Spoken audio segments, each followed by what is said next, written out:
Okay, so let's dig into this really interesting source you brought to the table.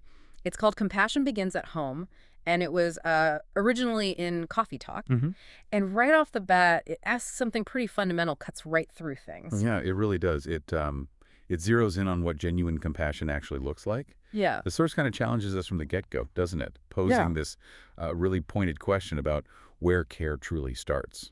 And that question is essentially how do we reconcile caring, deeply about these huge, often distant issues, global problems, far off causes, while maybe, just maybe, overlooking the people right under our noses? Our friends, family, neighbor. Exactly. The people you actually see and interact with day to day. Hmm. The source really highlights that potential gap. Yeah. This disconnect between saying you care about the world, often very publicly, Right. and then the reality of how we act, or maybe don't act, in our closest circles, Hmm. our own communities. So, the mission for this deep dive really is to take that specific idea that compassion is tested, maybe even built closest to home, and just unpack what this source suggests. What are the implications?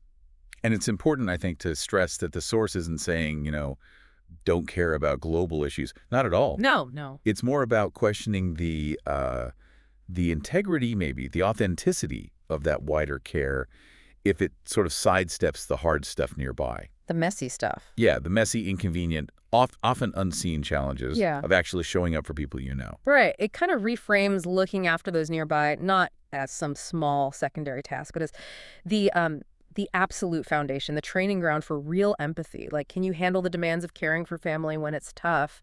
Do you even notice when a neighbor is struggling, or is it just easier to, I don't know, react to something abstract online? And this is where the source draws a really critical line, I think. Hmm. It suggests that building that solid base of care right where you are that actually prepares you genuinely to extend care further out. It's about capacity, authenticity. Okay, and here's the line from the source that really makes you stop and think. It says pretty bluntly, selective care isn't care, it's performance.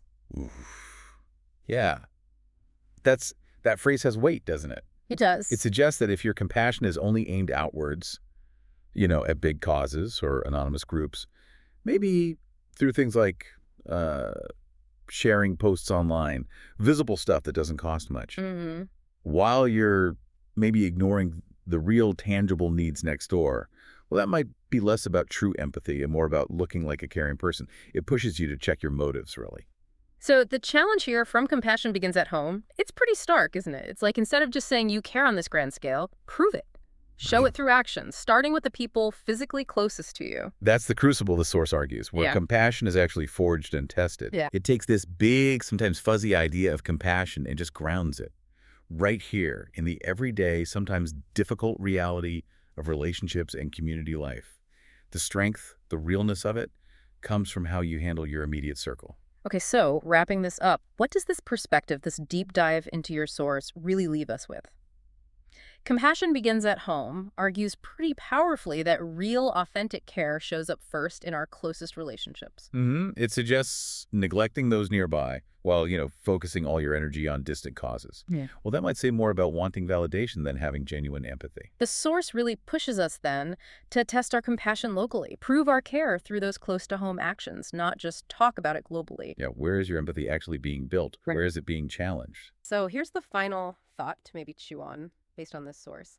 If selective care really isn't care, if it's just performance, as the source puts it, how does looking through that lens change how you evaluate your own actions, your own reasons for showing compassion? It's definitely something worth thinking about.